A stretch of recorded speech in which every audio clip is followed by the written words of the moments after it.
dia, são 7 horas em Brasília, hoje é dia 22 de dezembro, 2020 está acabando, é isso aí, né? 2020 praticamente já era, temos aí mais alguns poucos dias, né, de 2020. Marília Tomazini aqui conosco, Iva Amiga também, Aldeir 9, legal. Ariane Borges, que legal ter você por aqui, Ariane. Já está de férias aí na universidade, como é que foi o restante do ano letivo, né? Complicado, né? Que ano difícil. A Nina Pix também conosco, Viviane também, Andréia Moraes, a Grazi também conosco, a Valdirene Almeida também por aqui, Alcirene Pinto também conosco, a Catiana Braga, legal, a Socorro Cruz também conosco, Lucy Jatic, bacana, legal ter vocês por aqui, pessoal.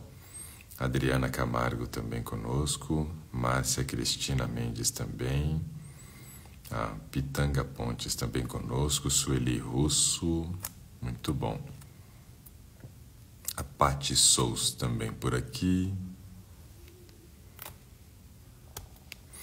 A Marília Tomazini pergunta a respeito do colágeno tipo 2, qual que é o melhor horário para tomar, pensando em articulação, né?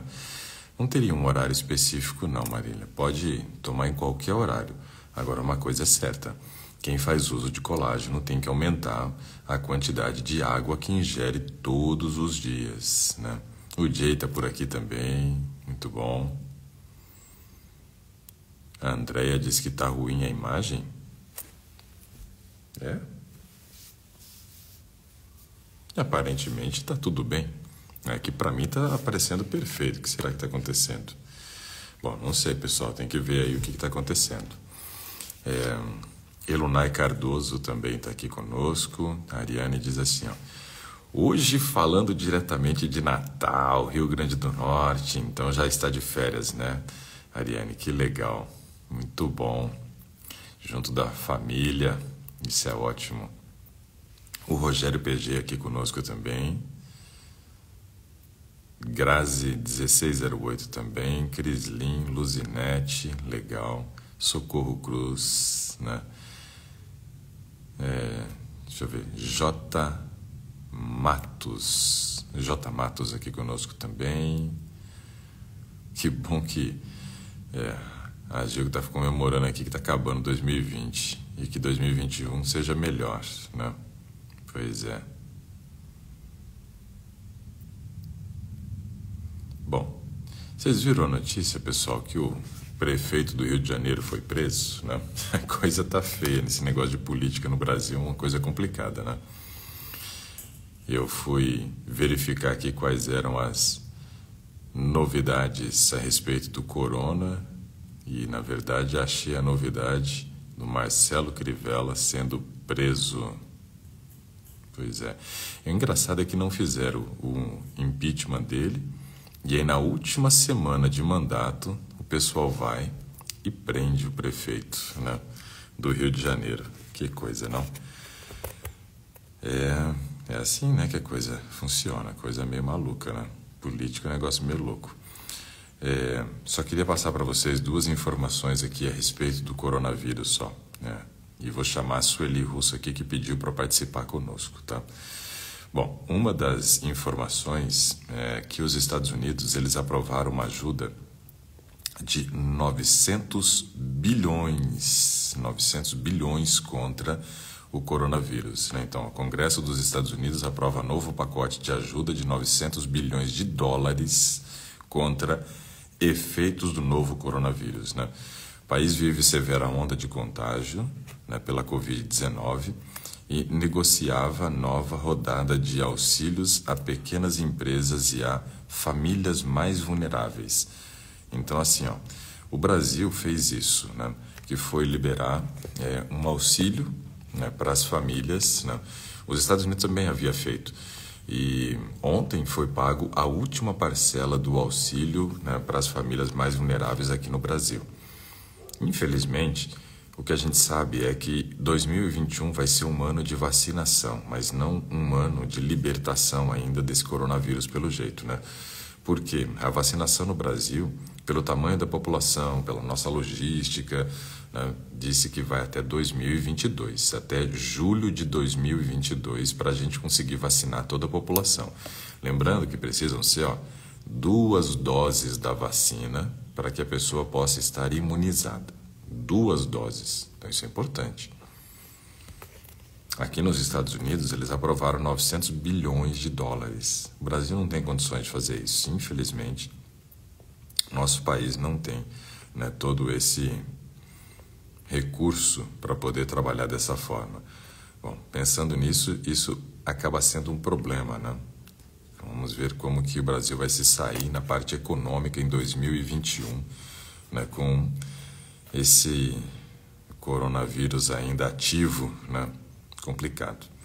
E uma outra notícia é que esses dias eu compartilhei com vocês a respeito do Reino Unido, né? Falei de uma nova cepa que foi descoberta, 70% com maior possibilidade de contágio essa nova cepa do que a antiga cepa que circulava no Reino Unido, né? Do coronavírus. E agora ontem a Áustria também, né, disse que está com uma nova cepa circulando por lá. Então, assim, o vírus está sofrendo mutação. Os cientistas estão dizendo que essas mutações não são suficientes para neutralizar o efeito da vacina, que a vacina vai continuar agindo, que a vacina vai cumprir o seu papel, mesmo com o aparecimento dessas novas cepas. Porém, a gente sabe que quanto mais o vírus vai mutando, mais difícil vai sendo a efetividade da vacina contra o vírus. Por exemplo, o vírus da gripe. O influenza A, né, o vírus da gripe, ele é um vírus que sofre muita mutação. Todos os anos ele sofre mutação. No entanto, que existe uma campanha de vacinação contra a gripe e todos os anos é uma vacina nova, né, que sempre descobre uma cepa nova e aí eles adicionam algo a mais na vacina na tentativa de deixar a população imune. O que vai acontecer é que essa vacina, provavelmente, que está sendo liberada agora, em muito pouco tempo, ela vai ter que ser atualizada, né? Já colocando essas novas cepas aí, dentro do processo de imunização. É assim que funciona. O vírus está mutando e está mutando rápido. Se a gente for verificar, em apenas um ano, nós já estamos falando da 4ª ou 5ª mutação desse vírus, né? Por quê? Nós temos um vírus, o original, da China, que circula na Ásia. Tem um outro vírus que estava circulando na Europa, né? Tem um terceiro tipo de vírus que circulava nos Estados Unidos, apareceu um 4º tipo na África e agora, né, essa 5ª mutação ocorrendo ali no Reino Unido e se espalhando por alguns países, né, da Europa. Então é importante a gente avaliar isso. Isso tudo faz parte, né, do processo científico de descoberta do vírus e também acompanhando a sua velocidade de mutação. E Deus queira que os cientistas realmente consigam, né, fazer com que essa vacina se torne efetiva contra o vírus. Apesar de ter sido uma vacina feita às pressas, e é assim, não tem jeito, vírus novo, é dessa forma, mas que realmente ela cumpra o seu papel junto à população. É esse o nosso desejo. Bom, a Sueli pediu para participar, vamos convidá-la aqui e vamos ver o que nós conseguimos em relação à conexão. Sueli aguardando, vamos ver se vai dar certo.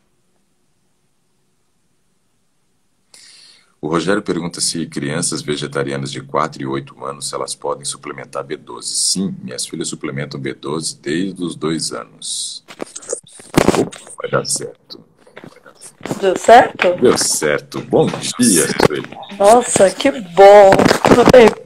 Nossa, doutor Ricardo, já faz muito tempo que eu estou querendo falar com o senhor, mas eu acho que agora é uma oportunidade bem assim, porque eu estou com uns exames aí que estão me deixando de cabelo em pé. Bom, eu tenho, né, a possibilidade de te ajudar, sim, mas uma coisa é certa, nenhum exame me deixa mais de cabelo em pé. É mesmo? Ai, Porque olha, não tem mais cabelo. Isso vai me deixar mais tranquila, doutor.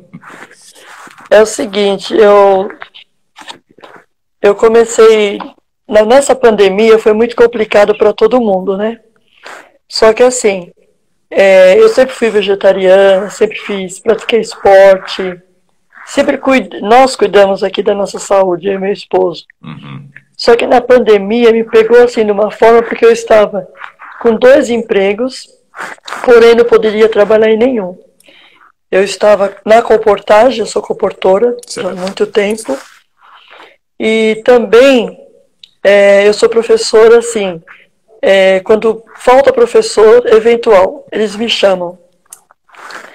E foi logo, na primeira semana eu fui, até trabalhei, foi gostoso, estava toda animada, preparando os meus projetos, e de repente veio a pandemia e acabou com tudo. Nem comportagem e nem escola. E aí eu fiquei assim muito nervosa, sabe quando a gente fica sem chão? E foi exatamente isso que aconteceu. Eu estou resumindo a história. Uhum. E aí tá, chegou uma época que eu também, antes da pandemia, eu já tinha passado por 3 lutos.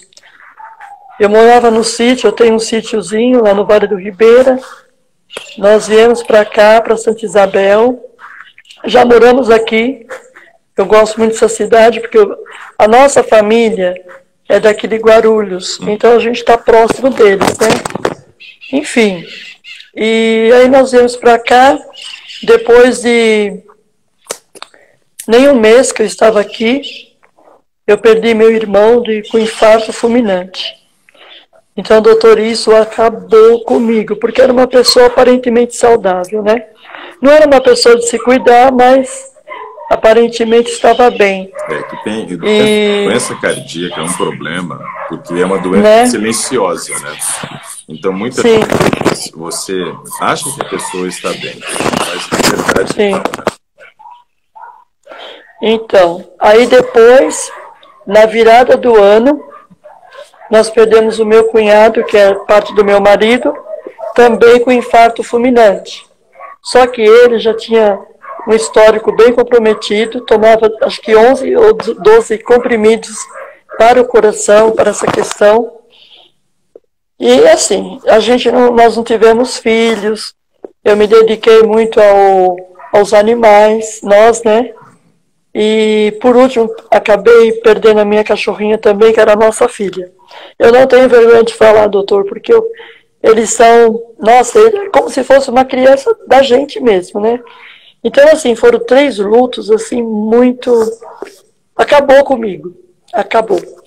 Bom, aí eu me senti assim, sabe? Sem chão mesmo. Eu pedi a Deus, mas eu não tinha forças. E aí eu pensei, bom, sabe quando você fala assim, eu vou chutar o pau da barraca, como dizem? Eu fiquei muito revoltada com toda essa situação. Aí eu comi carne, eu comi coisas assim, sabe, que, claro, não comi nada de porco, nada de suíno. Coisas que já não estava acostumada, né? Exatamente. Aí de lá para cá eu comecei a sentir algumas coisas no estômago. E aí eu fui ao médico, no gastro, né? E falei para ele, falei, olha, eu estou sentindo muito gases no estômago, parece que sobe alguma coisa. Aí eu entrei com os tratamentos naturais em casa, sucos e shakes, do Dr. Jorge Pamplona. Sim. Esse livro aí está bombando, eu trabalho muitos anos com ele, a gente faz palestra, inclusive, com ele. E aí ele falou assim que achava que eu precisava cuidar da minha parte emocional. E eu tenho acompanhado o senhor, olha, já faz muito tempo. E eu tenho visto que o senhor fala isso e a gente também, né, acredita. Enfim, eu falei, bom, eu vou tentar. Aí ele falou assim para mim, vamos fazer o seguinte, você vai... Ele me passou, depois de tanta queixa, ele falou, vamos fazer, eu estou resumindo, Sim. Ele falou, vamos fazer o ultrassom. Aí no ultrassom deu tudo certo, aquela parte que... Porque eu achava que o ultrassom dava para ver toda a parte abdominal, né? Mas o estômago não dá para ver, né? Ele aparece no ultrassom, você consegue ver o estômago, mas não consegue ver problemas estomacais. Aí é necessário fazer uma endoscopia mesmo. Aí ele falou assim, tá, aí eu fiz todos aqueles exames, porque todo ano eu faço, é oftalmo, é cardiologista, eu faço todos os exames para precaução, né? Check-up. E um check-up, isso. O que deu alterado, colesterol estava bom, tudo. A única coisa foi a vitamina D, que eu já estou 3 meses fazendo a reposição. Legal. Com 50 mil. Por semana. Me senti bem, uma por semana. Ok. Porque eu também comecei a ver suas lives, então o que um falou, eu estava tentando bater, mas aí eu fui mais porque eu passei em 2 médicos, tanto a cardiologista como o gastro. Então um pediu 15, o outro pediu 50. Eu falei, não, o doutor Ricardo falou que é muito baixo, aí eu joguei para os 50. Eu vejo que a correção, a gente usa doses elevadas para corrigir rápido. Você não precisa ficar corrigindo com doses baixas, porque vai levar um tempo grande até você alcançar um nível de suficiência. E enquanto eu estou no nível da deficiência, eu estou me expondo a risco desnecessário. Então o negócio é corrigir rápido e trabalha para manutenção depois. Então, doutor, aí o meu convênio, eu não sabia. O meu convênio atende psicologia também. Tudo isso eu fiquei sabendo nas minhas idas do Hospital Adventista. E aí eu perguntei para as meninas, ela falou, não, atende sim. Lá no bairro da Liberdade. Aí eu falei, na Liberdade. Aí eu peguei e falei, nossa, então tá aí a chave, vou cuidar agora vou fazer terapia. Eu sempre amei terapia. Quando eu me formei, eu fiz pedagogia e pós-graduação em psicopedagogia. Legal. E a supervisora Márcia, a nossa supervisora, ela falou, gente, todos nós precisaríamos fazer terapia. Eu concordo. E aí eu corri atrás, porque eu já amo essa área, e eu tava me sentindo mesmo que eu estava precisando realmente. Então eu fui, comecei a fazer, fiz 2 sessões, hoje eu tenho mais uma, que depois vai entrar esse recesso aí entre Natal e Ano Novo, né? E assim, gostei do psicólogo, porque eu acho que é muito importante a gente gostar, né? Sim, se identificar com a pessoa. Tem que ter afinidade. Ele é muito legal, nossa, ele falou, você é uma guerreira, você é uma batalhadora, enfim. E aí o doutor Daniel pediu, falou assim, vamos fazer o seguinte, depois do resultado do ultrassom, ele falou assim, você já fez alguma cirurgia no estômago? Eu falei, não, nunca fiz. Mas também não perguntou por quê, porque ele estava me achando muito ansiosa desde o princípio. Eu também estou lhe achando muito ansiosa. Muito ansiosa, doutor, eu estou ainda mais quando eu peguei esse resultado aqui da endoscopia que eu fiz. Eu fiz ontem a endoscopia, e olha só, eu ando tão ansiosa que quando eu já olhei no site do hospital e vi que era dia do doutor Daniel, o doutor Daniel está no hospital, o que eu fiz? Eu fiz a endoscopia e já corri perguntando se havia um encaixe, porque já falei com o médico da endoscopia e ele falou, não, mas... Eu falei, doutor, eu queria passar com o gastro. Eu sei que ele já me deu o resultado, peguei na hora, depois de 1 hora eu peguei o resultado e já passei com ele.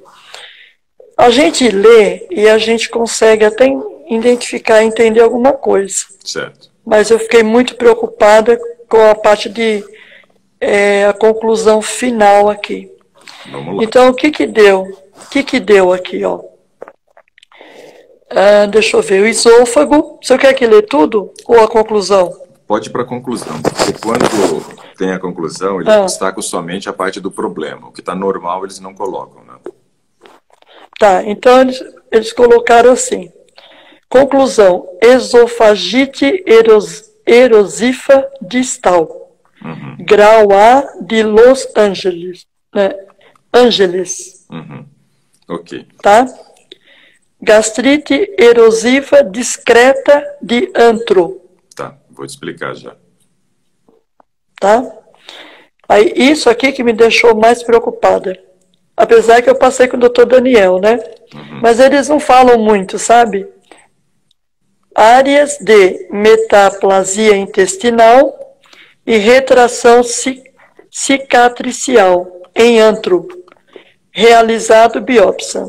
Certo. Aí aqui, realizado biópsia gástrica para pesquisa de Helicobacter pylori É a bactéria. pelo teste, sim, pelo teste da urease. Urease, isso. É negativo. Então o H. pylori negativo. Eles fizeram no tubo de ensaio, né? Colocaram É. e depois de um Eles momento lá chegam se eles. existe cultura, se cresce. Se não cresce, a bactéria é porque não tem.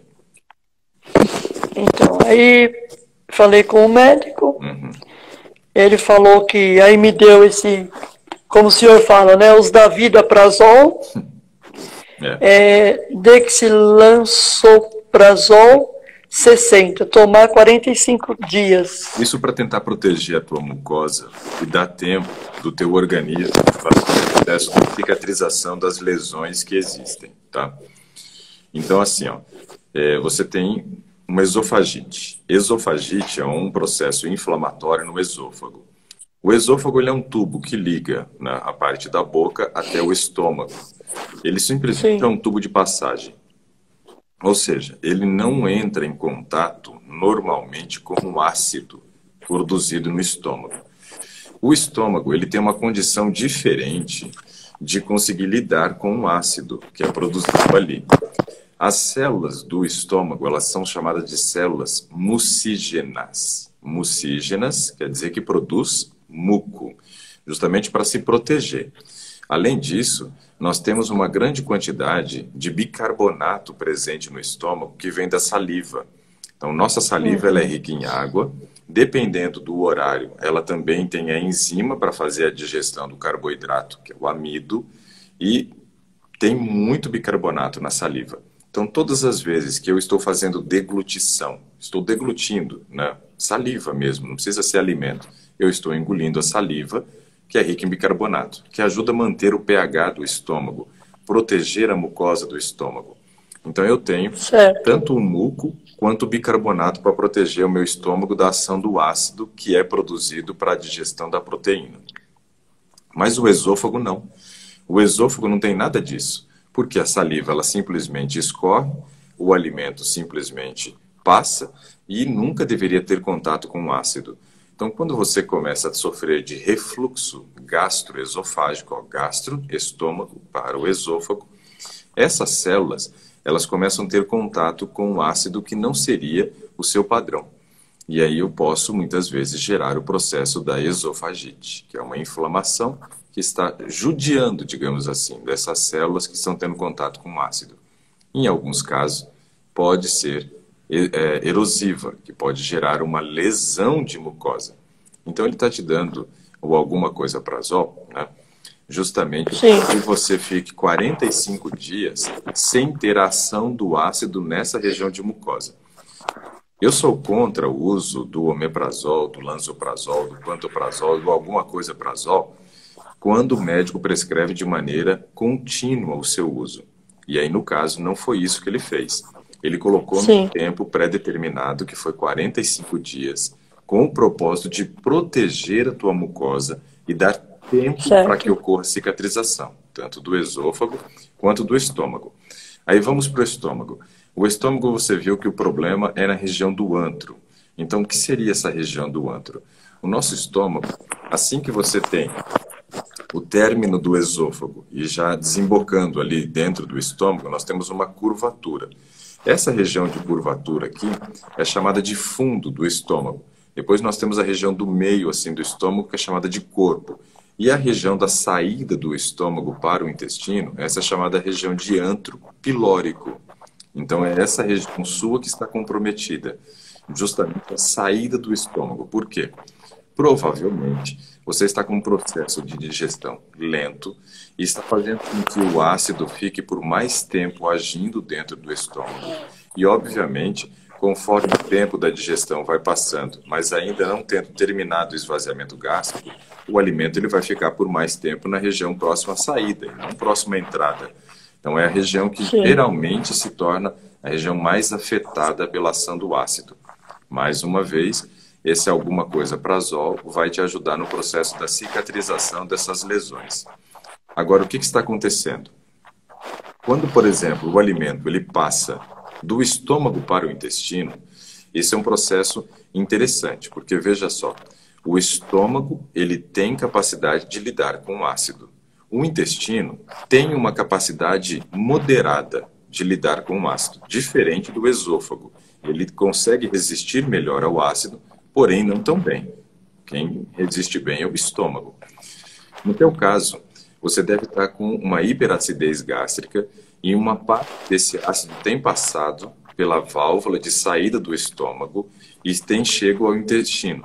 E não tem sido suficiente o muco produzido pelo intestino para te proteger contra a ação do ácido. Por isso que você está sofrendo esse processo da displasia, que é um aumento de produção de células. Elas estão sofrendo, né, um processo de mutação, na tentativa de se proteger contra o ácido. Então, o uso, e mais uma vez agora, do alguma coisa prazol também vai ajudar nesse processo para que em 45 dias você pare o processo da displasia que tem acontecido no intestino. Bom, aí temos um dado interessante. O seu teste de urease deu negativo. Então, isso quer dizer o seguinte: nós não estamos com uma produção de ácido aumentada devido à presença da bactéria Helicobacter pylori, porque ela aumenta muito a produção de ácido no estômago. O teste é negativo. Então, existem outros gatilhos. E aí vem minha pergunta para você, Sueli. Quais são esses outros gatilhos, né, que podem estar gerando essa hiperacidez gástrica? Isso é um aspecto bem interessante da gente avaliar. Bom, padrão de alimentação pode ser um problema para algumas pessoas. Acredito que não seja tanto, né, o seu problema, porque você disse que sempre teve um bom padrão de alimentação, exagerou naquele primeiro momento ali, E voltei. quando estava passando pelo processo Voltei a melhorar. dos lúpus, Sim. né, e voltou ao seu padrão Sim. original de alimentação. Então, não vejo que Sim. seja isso. Comer várias vezes ao dia também pode ser um problema. Esse também não acredito que seja o seu caso, né?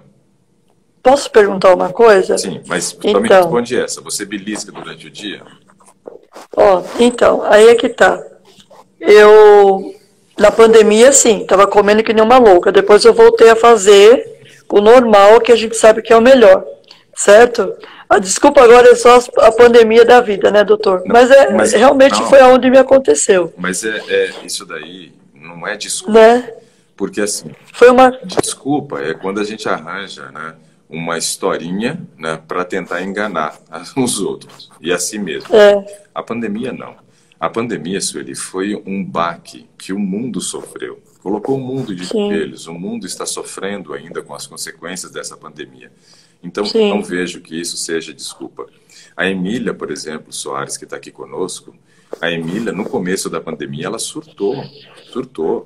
E aí ela participando do desafio da transformação vital, né, que a gente propôs 2 vezes esse ano, foi ali que ela começou um processo de melhora. E a Emília hoje está muito bem, né? Graças a Deus, a Emília está bem. Que bom. Participou agora Eu tenho de acompanhado. apresentações aí de final de ano do coral, né? Então, assim, graças a Deus, né, ela conseguiu vencer esse momento.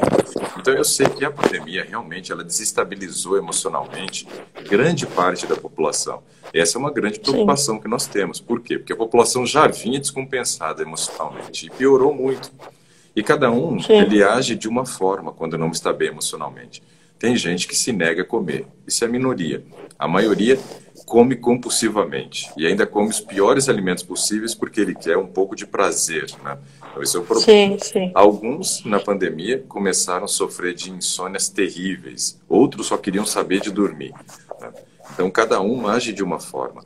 Então, é verdade. Os organismos são diferentes, né? E a gente não pode julgar ninguém com relação a isso. Mas sim. certa. mesmo diante da pandemia, nós temos que aprender a lidar com esses processos emocionais. Mas que ela desestabilizou boa parte da população, isso é um fato. Sim, sim. Então, doutor, e aí eu voltei a comer normalmente. Faz quanto E assim, já tem uns 3 meses, 4 meses que eu estou seguindo certinho. Tá. Outra coisa, o meu processo ali, vamos dizer assim, eu me sinto melhor quando eu não posso ter na minha mesa, eu não posso ter variedades. Eu me sinto melhor com qualquer tipo de assado, saladas e castanhas. A gente come castanhas, né?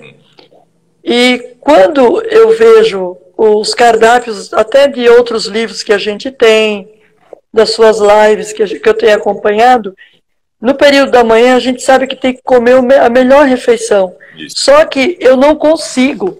Se eu fizer um mingau de aveia, olha só, se eu fizer um mingau de aveia com leite de coco que a gente está fazendo aqui, ou leite de soja que eu tenho também, eu como uma maçã antes, eu tomo meu mingau e parece que eu já estou satisfeita. Então, o que acontece? Eu consigo, parece que eu fico melhor, a minha digestão é mais rápida quando eu como pouco. E só que assim, o que estava acontecendo nesse período? Eu comia pouco porque eu não conseguia comer muito, nunca gostei de comer demais também, mas aí a fome vinha bem antes. Aí eu tomava água, eu tentava segurar as 4 horas. Aí o que aconteceu? Quando chegava no almoço, eu caprichava no almoço, né? Eu caprichava, tomava os meus chazinhos de erva doce. Sempre a gente tomou, né? Porque eu sempre, toda a vida, eu tive a digestão muito lenta. Então eu sempre cuidei muito dessa parte.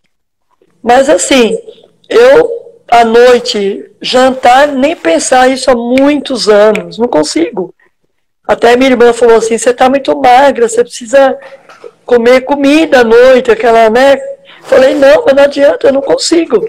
Se eu tomar uma vitamina de mamão com banana ou um shake, porque no começo eu entrei com muito shake, eu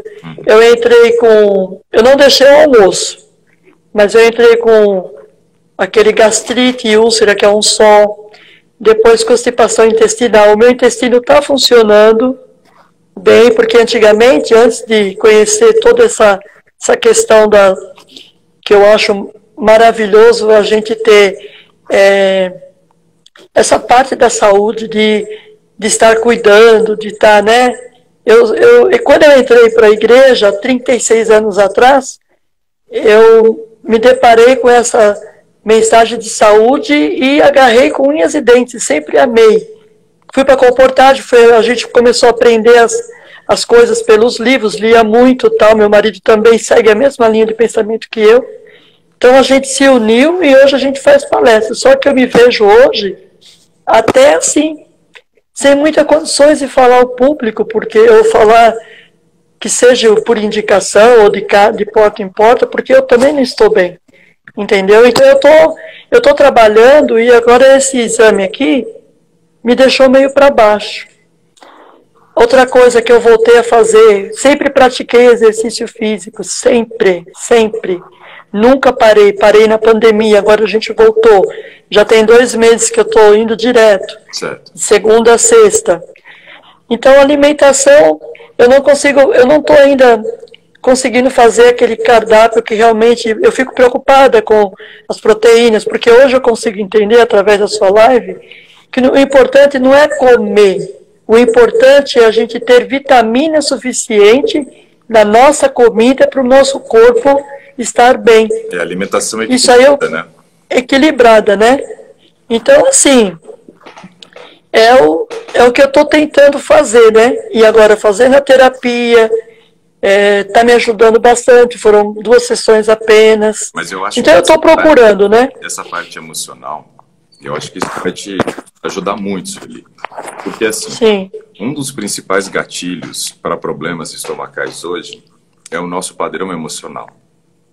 Nós temos células no estômago que elas respondem ao aumento do cortisol, que é o hormônio do estresse. Então, por exemplo, Sim. quando eu estou mal emocionalmente, o que que isso me gera, né? Uma possibilidade de produção de mais ácido no estômago.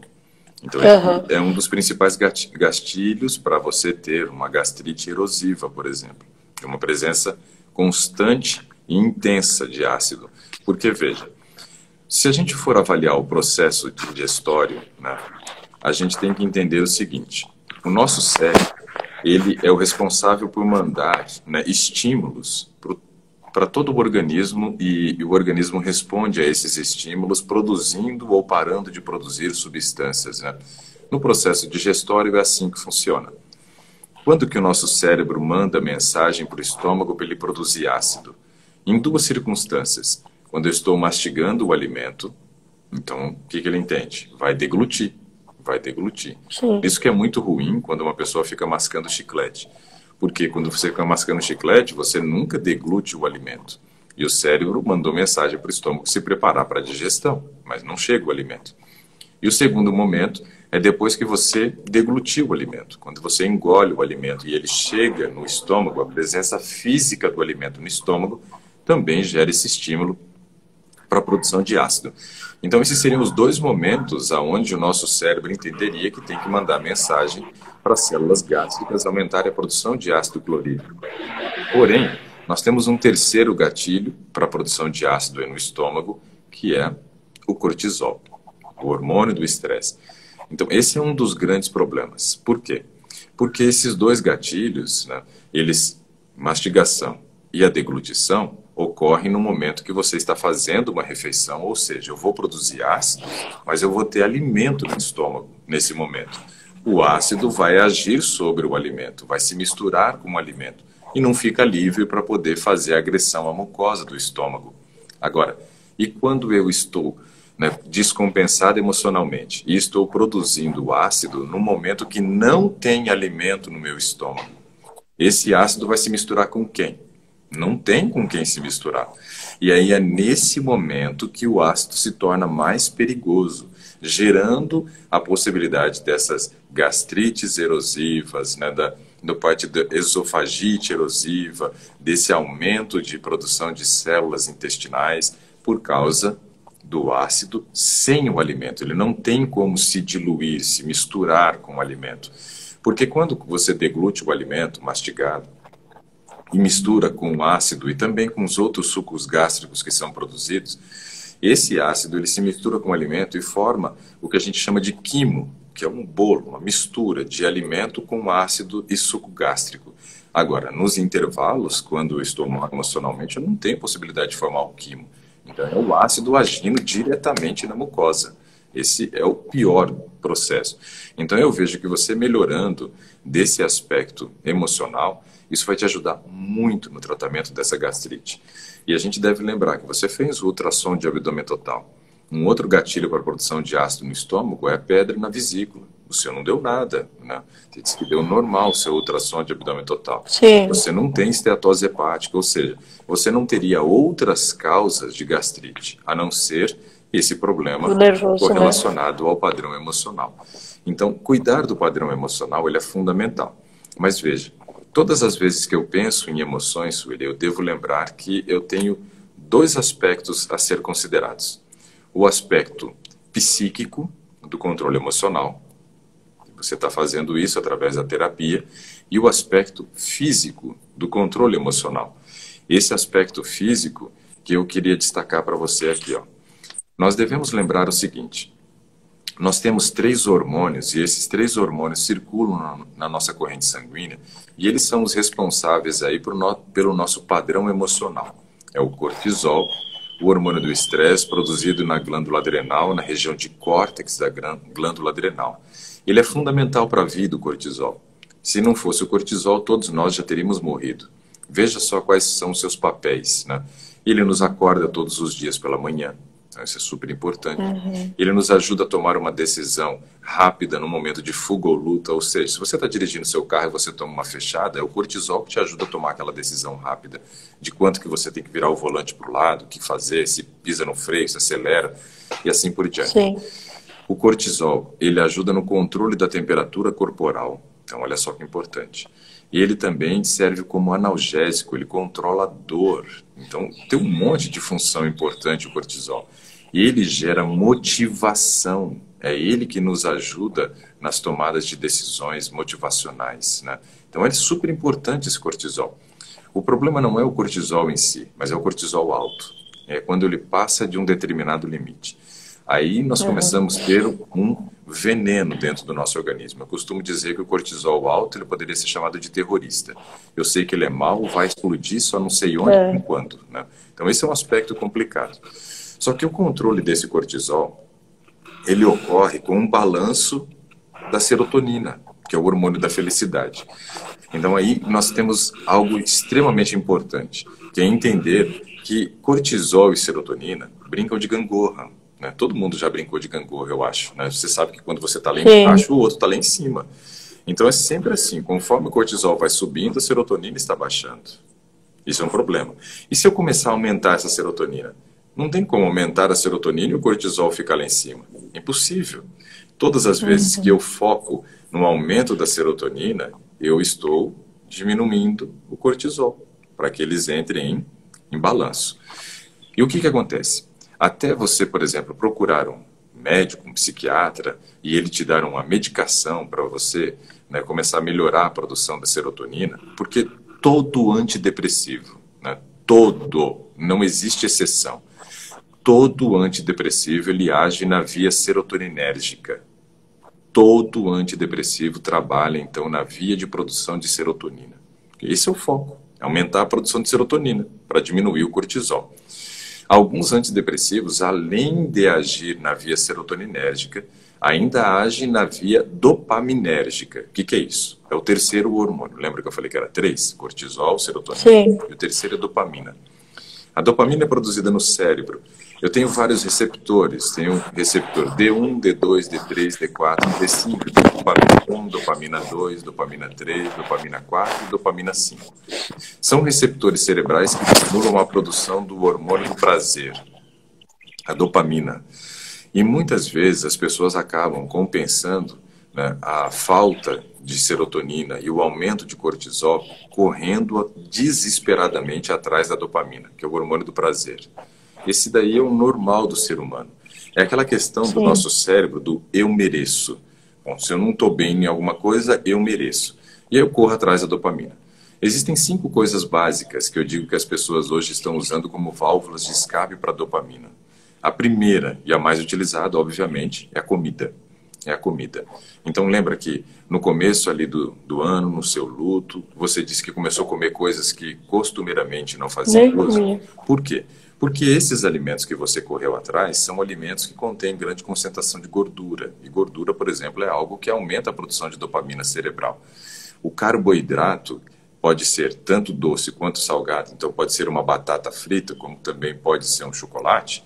Eles têm essa possibilidade de aumentar a produção de dopamina cerebral. E os estimulantes, né, que está presente no chocolate, no refrigerante à base de cola, no refrigerante de guaraná, né, esses alimentos também são utilizados como válvulas de escape para esses momentos que não estamos bem emocionalmente. O problema é que... Eu comi... Pode falar. Desculpa. Eu esqueci de falar isso. Eu fui chocolatra já. Já comi muito chocolate na minha vida. Aí, graças a Deus, eu falei, não, isso daí não vai me dominar. Então, já tenho, o quê? Uns 7 meses que eu não como chocolate. Pois é, e aí nesse primeiro período você estava usando chocolate também como válvula de escape. Então. E antigamente era assim, quando eu estava ansiosa, eu não comia, era diferente. E nessa fase, inverteu as coisas. Imagina, eu não comia e de repente eu estou ansiosa e comecei a comer, sabe? Então inverteu. E aí você sabe que o papel é esse, né? O papel normal é as pessoas quererem comer. De cada 10 pessoas que estão passando por problemas emocionais, 9 ganham peso e só 1 emagrece, né? Eu emagreci, no meu caso eu emagreci. A estatística eu perdi peso. Né? Mas usou a comida como um válvula de escape. Esse é um fato. Depois tem outras válvulas de escape, né? Aí tem o sexo, tem as drogas lícitas e ilícitas, né? Por exemplo, eu estava conversando com um paciente, né, essa semana, e ele tem bipolaridade, né? Bipolaridade é uma doença, né, psiquiátrica, onde a pessoa descompensa emocionalmente em determinados momentos. E ele disse que uma das válvulas de escape dele é o sexo, né? Então ele busca o sexo, né, como uma válvula de escape para ele. Ele disse assim, que tem dia que ele está tão surtado emocionalmente que ele faz sexo até com fotos. Então, cada um tem uma válvula de escape, não tem jeito, né? Aí tem drogas lícitas e ilícitas, né? Tenho também as compras, tem gente que fica endividado, né, nesse momento, né, tentando buscar uma válvula de escape. E aí tem também os jogos, sejam eles jogos de cartas, sejam eles jogos, né, de azar, seja loteria, seja jogos de celular, né? Também tem as redes sociais que entram nesse momento, que tem gente que fica na rede social, faz um post e fica ali acompanhando para ver quem vai curtir, quantas curtidas vai ter, porque aquilo é um momento de prazer que a pessoa está tendo. Então, veja, existem válvulas de escape, isso ali. E você usou a comida. Você usou a comida. E, obviamente, usando a comida, você gera processos, né, correlacionados ao sistema digestório. Não tem jeito. Então, nós precisamos hoje também associar à terapia que você tem feito aspectos físicos de mudança, observar determinados aspectos para que a gente possa agregar tanto a terapia quanto a mudança física. O que a gente precisa entender? Que a serotonina, que é o hormônio, né, da felicidade, é produzido 95% no intestino. 5% é cerebral. Quando você toma um antidepressivo, ele está agindo no seu cérebro. Então ele está agindo em 5% só de serotonina que o seu corpo tem capacidade de produzir. Nós precisamos aumentar isso. Precisamos trabalhar a nível intestinal. Então é importante observar a questão do intestino. E aí tem aquelas questões importantes, por exemplo, fazer no máximo 3 refeições ao dia para que eu coma um bom volume em cada refeição. E isso me dê a possibilidade de aumentar a chance de estimular a parede do intestino a se dilatar para que ela possa se contrair. É ação e reação, lei da física. Só que aí eu vejo uma coisa interessante no que você falou. Determinados alimentos você não sente tão bem, você sente que enche muito rápido. E aí você citou, por exemplo, o mingau. O mingau, por que ele enche muito rápido? Porque ele tem a presença da água. Então você já está comendo uma fibra hidratada.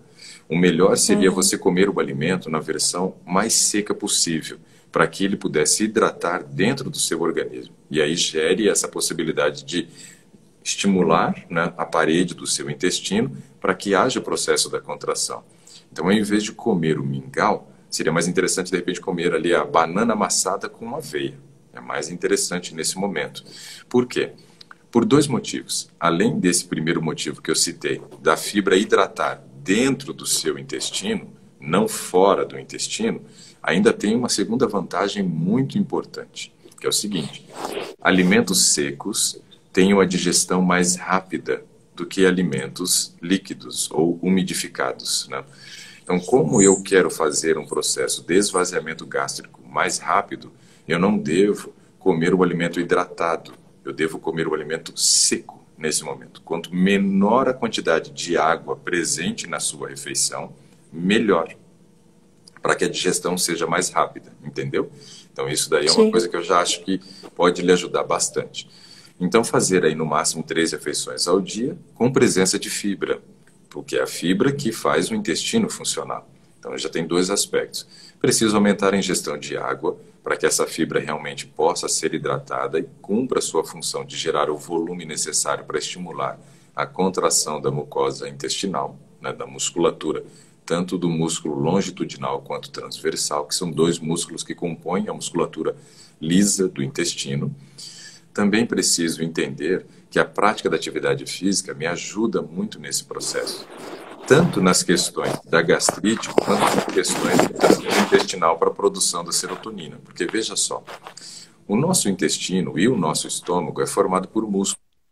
Se eu faço atividade física, olha que coisa interessante, qualquer tipo de atividade física gera estímulo para melhorar o tom da musculatura, tanto do estômago quanto do intestino. Então eu vou deixar o músculo mais forte, mais competente. E isso é algo importante para a gente pensar. Veja, sim. na entrada do seu estômago tem uma válvula. Essa válvula é chamada de esfíncter esofágico inferior, ou cárdia. Se eu, por exemplo, começo a fazer atividade física, eu melhoro a competência dessa válvula e começo a evitar o processo de volta do alimento para a região do esôfago. E aí eu vou dar tempo para que o meu esôfago se recupere da esofagite erosiva. Então a atividade física nesse processo vai ajudar muito a melhorar o processo da esofagite. Além disso, se a musculatura do estômago fica mais forte, mais competente, com um grau de contração melhor, isso ajuda no tamanho da redução da partícula do alimento e facilita o processo da digestão. O tempo de permanência do alimento no estômago diminui quando as pessoas fazem atividade física. E isso é o que você precisa. Quanto menor o tempo de permanência do alimento no estômago depois da refeição, menor vai ser o tempo de ação do ácido na mucosa. Lembrando que você precisa trabalhar o controle emocional. E a atividade física vai ajudar a trabalhar os aspectos físicos do controle emocional e a terapia os aspectos psíquicos do controle emocional. Então, exercício é fundamental, porque ele melhora o tônus da musculatura do intestino, da musculatura do estômago e ajuda a fechar melhor a válvula de entrada do estômago. Então, fantástico. O exercício físico, dentro do processo de recuperação de uma gastrite e de um problema emocional, chave. Não tem como ficar sem. Aspectos de sono são muito importantes também, porque quando eu durmo mal, eu não consigo controlar o meu cortisol. Eu tenho que controlar o cortisol, porque de manhã é quando eu vou produzir a serotonina. Eu vou produzir serotonina da hora que eu acordo até as 9 horas da manhã. Esse é o momento de maior produção de serotonina no nosso organismo. Porém, se eu durmo mal, eu vou ter 2 problemas. O primeiro, eu já acordo com cortisol um pouco elevado. E esse cortisol alto já me inibe a produção da serotonina. Então, já vou dificultar a produção de serotonina porque eu dormi tarde, porque eu não consegui controlar meu nível de cortisol durante a noite. O segundo efeito é que o cortisol age na musculatura lisa, tanto da válvula de entrada do estômago, quanto do intestino. Fazendo o quê? Minimizando o efeito benéfico do exercício, ou seja, anula o efeito do exercício de aumentar o tônus da musculatura, gera um grau de relaxamento da musculatura. Então, se eu durmo mal, isso vai fazer com que a válvula do estômago não feche direito e vou piorar o refluxo e vou piorar a minha esofagite. Vou fazer com que a musculatura fique mais frouxa, então a contração, que a gente chama de movimentos peristálticos do estômago, não vão ser efetivas o suficiente para misturar o alimento com ácido clorídrico, vai ter uma dificuldade de redução do tamanho da partícula, o intestino vai ficar mais lento, vai prejudicar a produção da serotonina. Então o sono é muito importante dentro do processo da melhora, tanto emocional quanto dos aspectos gástricos também. Então, o sono é muito importante. Como é que está seu sono? Com relação a isso, a gente tinha um hábito até de dormir, 11 horas, né? E aí, a gente assistindo suas lives, a gente também lê um pouquinho, entende um pouquinho, né? E aí, graças a Deus, a gente conseguiu. Às vezes, até eu não consigo comer, 6h30, 7 horas. Porque quando é 10 horas eu tô com fome de novo. Eu não sei que eu não posso comer. Então eu fico brigando com o relógio, né? Tanto para dormir como para comer. Às vezes eu falo, eu vou comer um pouquinho mais tarde para poder não comer mais nada e querer já dormir, para não ficar com fome. Porque aí começa aquela gases, né? Aquelas coisas, né? Aquele mal-estar no estômago, por conta dessa gastrite, né?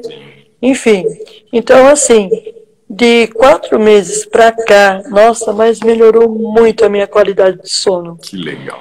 Eu deito 10h30, 10h15, daqui a pouco eu já estou dormindo, eu levanto para ir ao banheiro. Normal. Isso aí é meio ruim. Mas sabe o que é, doutor? Às vezes você volta e aí você, sei lá, tem alguma coisa que você quer pensar, mas eu falo, eu vou dormir. Então eu estou tentando... Pensar nesse momento é uma desgraça. Não tem como pensar. Se começar a pensar, e pronto. Aí você acaba perdendo... Melhor coisa é respirar, orar, né? Tem que buscar uma atividade que distraia a sua mente. Se você começar a pensar nesse horário, vem aquele... Aí já era. Da madrugada. Então, aí eu tenho feito isso, mas assim, a qualidade de sono, a minha qualidade de sono melhorou muito. E às vezes quando eu estou na casa de parente, assim, que a gente dorme lá, alguma coisa assim, para mim é terrível, porque o pessoal dorme meia-noite, 1 hora. Não, e Eu não quero mais isso para minha vida, não quero. Porque no outro dia eu tô daquele jeito, eu tô péssima. Então, sabe, a gente sabe depois, como eu falei, né? A gente tem assistido, acompanhado. Às vezes eu não assisto na hora, mas eu assisto depois, suas lives. Então, e uma coisa Então, assim, do sono... graças a Deus eu estou conseguindo. Legal. E uma coisa da questão do sono é o seguinte, se eu dormir mal essa noite, não vai aparecer o efeito daqui 3, 4 dias. É no dia seguinte já. É no dia seguinte. Então é complicado. Você fica mal, você não... Aquele dia não é produtivo para você. O organismo, ele vai reagir mediante as horas de descanso que ele teve também. Ele vai estar fadigado, Sim. vai estar cansado. Agora imagina, se o teu organismo não descansou durante a noite, que preparo ele tem para a digestão do dia seguinte? Qual foi a quantidade de enzimas, de suco gástrico, ácido clorídrico que o seu organismo está preparado para produzir e ajudar a você ter uma digestão mais rápida?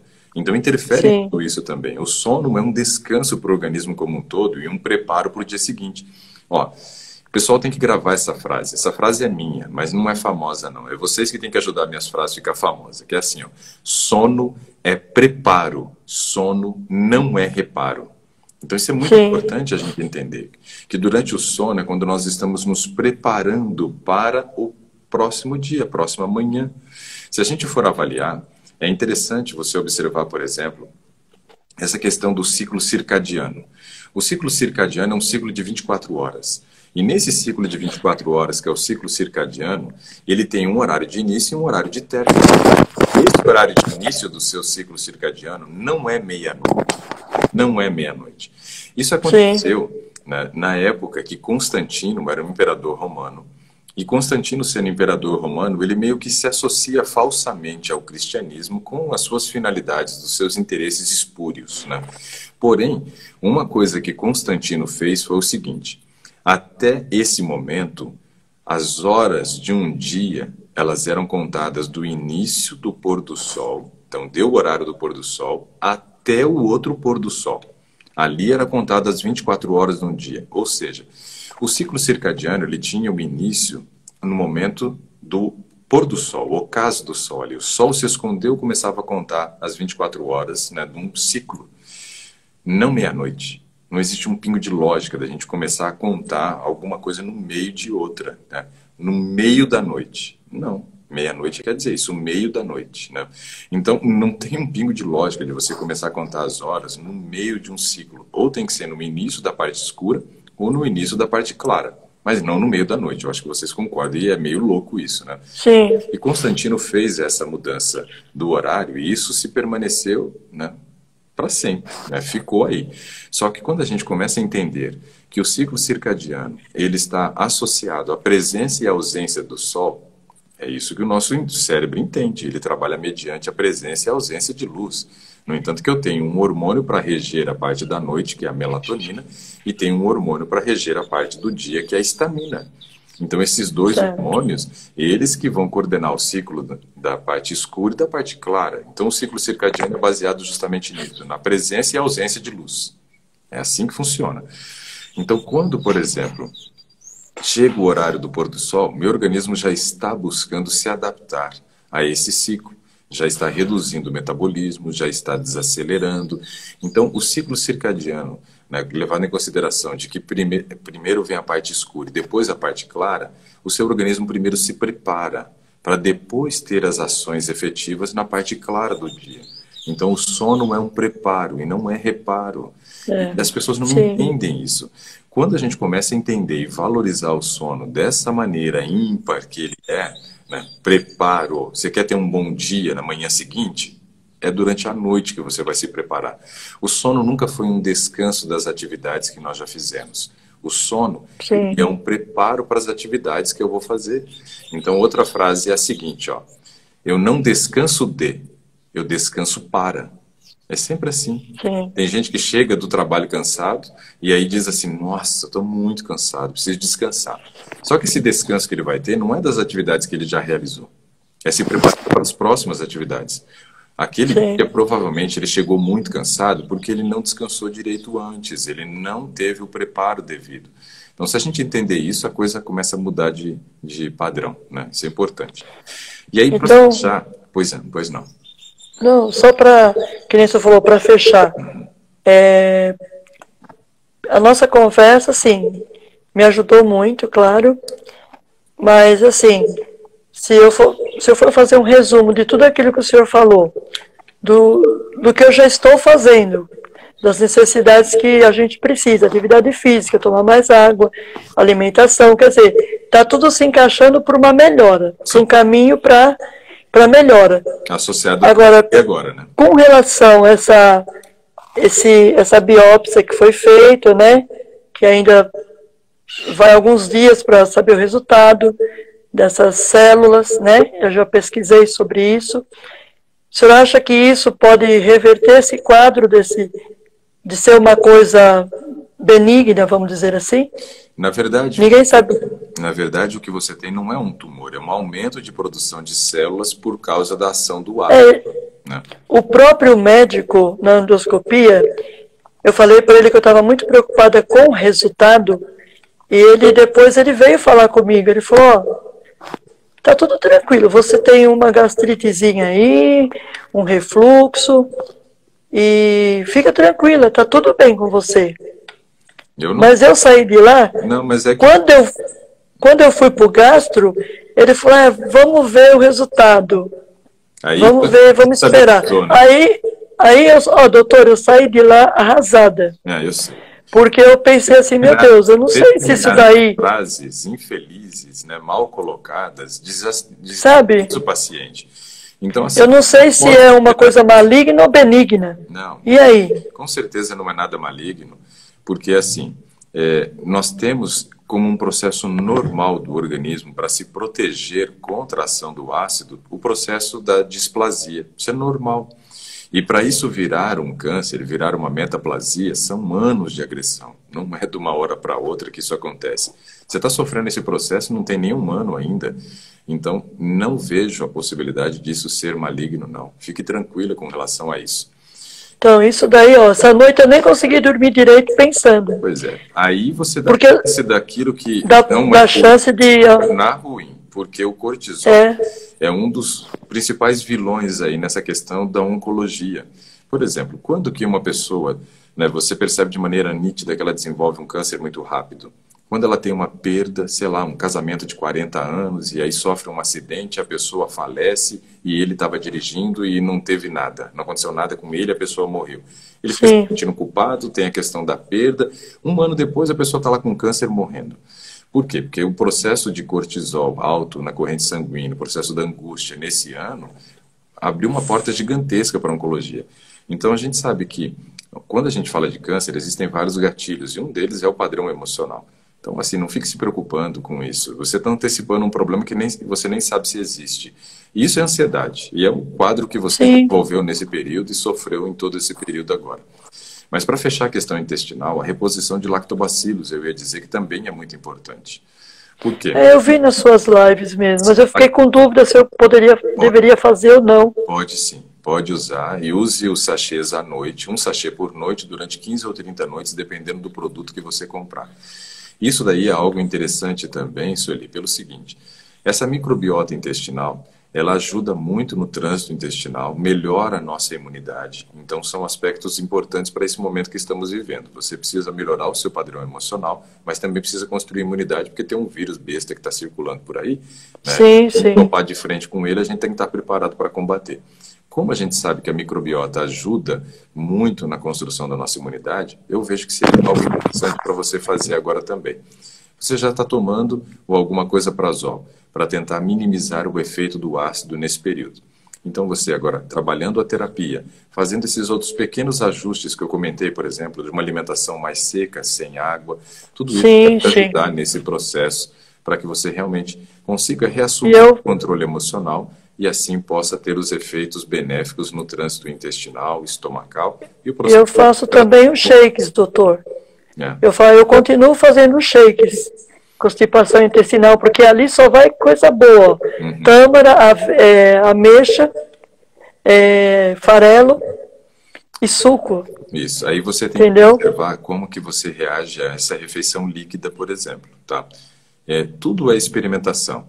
Aquilo que Sim, é colocado, né, dentro do caráter científico que dá certo para a grande maioria, mas não para todos, né?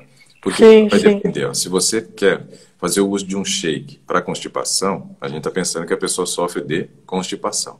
Agora, quando você está pensando num shake para constipação, para alguém que também sofre um processo de produção de ácido exagerado no estômago, uma refeição líquida às vezes pode não cair tão bem. Mas é questão do teste. Se você se sente bem, ok, pode manter tranquilo. É igual a questão do limão e da laranja. Tem gente que tem gastrite e não aceita. Tem gente que tem gastrite e diz que é o que melhora Eu, o processo, né? eu fiz e achei bem, não caiu bem. Água de manhã com limão. Pois é. Claro que, né? Tudo é teste. Eu acho que fica legal. Então, esses É, testes, eles são importantes. São eles que vão determinar se cabe no teu padrão ou não. É isso aí. ó, diz o Dr. Crush, né, que eu era meu médico lá na clínica. Eu trabalhei. Eu cheguei a ficar na clínica.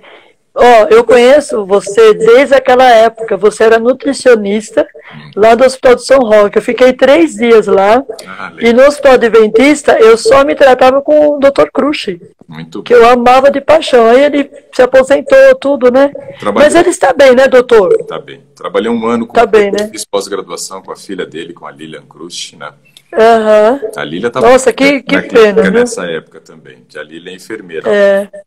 Muito bom. Então, mas foi muito bom falar com o senhor, doutor. Ore por mim, Sim. para que e eu vou fazer a minha parte. E vai dar Essa certo. ansiedade, esse medo de, sabe? Porque assim, todo problema para mim, eu tiro de letra. Agora, quando mexe com a minha saúde, aí a coisa é mais complicado. Para mim, aceitar, para eu poder, sabe? Ainda mais, É mais complicado. não, isso mexe muito com o teu emocional, porque dá um impacto no seu trabalho também, né? Você trabalha com saúde, com Sim, consciência. sim, sim. E como você disse, nesse momento, você se sente até um pouco incapaz de falar de saúde para os outros, não estando bem, né? Então isso mexe com o emocional, é compreensível. Mas eu tenho certeza que com essa terapia, com esses pequenos ajustes, você vai melhorar, Sueli. Ainda mais Amém. que, além de tudo isso, você tem uma coisa que é super importante quando a gente pensa no tratamento emocional. Chama-se fé, né? Isso é fundamental. As pessoas que têm Deus, elas têm a possibilidade de um processo de recuperação muito melhor dos seus problemas emocionais. Por quê? Porque você confia em alguém maior do que você. Você sabe que tem Sim. alguém maior do que você agindo no teu caso. Então isso traz um conforto muito grande e ajuda a gente no processo da recuperação.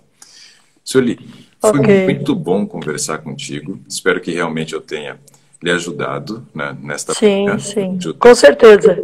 E desejo para todos que participaram aqui conosco também, né, um ótimo dia, né, que você realmente possa ter aí um dia fantástico na presença de Deus, recebendo as suas Amém. bênçãos, né, e que a Amém. gente continue aí firme, né, nesse processo de mudança a cada dia. Porque todo dia a gente tem um assunto diferente aqui no Today, e aí nós vamos Sim, sim. agregando conhecimento, vamos somando conhecimento de uma área e de outra, e assim eu tenho certeza que nós todos vamos melhorando, tá bom?